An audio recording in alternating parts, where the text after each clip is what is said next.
Hey, welcome back. There are fast cars. And then there's the Bugatti Tourbillon, a car engineered for speeds where most airplanes would already be in the sky. At around 400 kilometers per hour, air behaves differently. It becomes a physical force trying to lift the car off the ground, like wings generating lift. But the Tourbillon isn't trying to take off, it's trying to stay planted. And that's where Bugatti's obsession with aerodynamics and balance begins. To keep a car stable at these speeds, you can't simply bolt on downforce that creates drag and kills top speed. Instead, Bugatti engineers designed the Tourbillon's entire shape to be naturally balanced, taking inspiration from the Falcon, generating enough downforce to cancel out lift, but not enough to overload the tires. The result is a body that stays perfectly neutral, even as it pushes through the air at jet fighter velocity. Look closely, and you'll see the car's silhouette mimics a falcon in a dive. The cabin is lowered deep into the monocoque by 33mm compared to the Chiron, shrinking the frontal area and reducing drag. The roofline and side profile follow the same aerodynamic logic, smooth, teardrop-like, with no wasted volume. The result is stability through physics, not brute force. And to achieve that, Bugatti went back to lessons from the 1930s. Jean Bugatti's Type 57 SC Atlantic.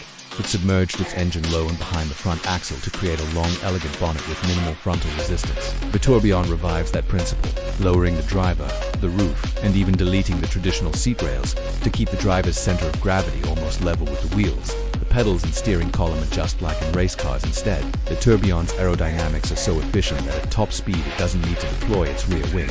In high-speed mode, the wing stays hidden to avoid drag, and the 2-meter rear diffuser manages all the airflow. Those vertical fins underneath act as both aerodynamic surfaces and structural crash elements. An incredible example of form and function merging into one.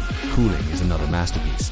The wide horseshoe grille feeds 2 large radiators positioned on each side, creating a high-pressure inlet and low-pressure exit for maximum airflow efficiency. Even the headlight assemblies are functional airflows through channels. Around and above them before feeding the side radiators, nothing is decorative. Every vent, crease, and outlet is there for a reason. Underneath that sculpted body is the real heart of the Tourbillon, a naturally aspirated 8.3-liter V16 paired with 3 electric motors for a combined 1,800 horsepower. The engine alone revs to 9,000 RPM and produces 1,000 horsepower without a single turbocharger. It's a piece of mechanical art, a 16-cylinder symphony in an age of silence.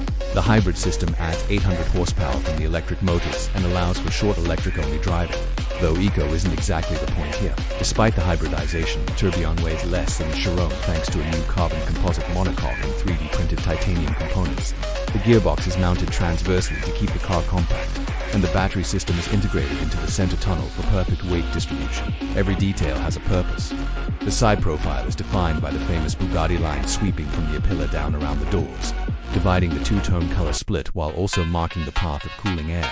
The rear lights with 124 individually controlled LEDs stretch across the width of the car and spell out Bugatti in light. Beneath it, hot air escapes through deep channels from the rear radiators. Inside, Bugatti deliberately went against the grain of modern car design. There are no digital screens dominating the dashboard.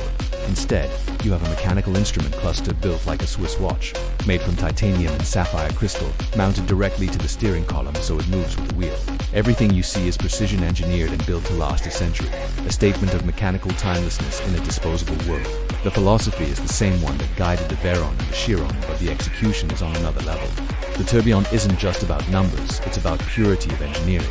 The way air moves, how weight transfers, and how the design language blends art with science. This is why Bugatti calls it timeless, because when you engineer something to withstand the laws of physics at airplane speeds, style becomes an outcome, not a choice. If you enjoyed this video, please give it a like, and consider subscribing. It really helps the channel grow. This has been Carniac, thanks for watching, catch you in the next one.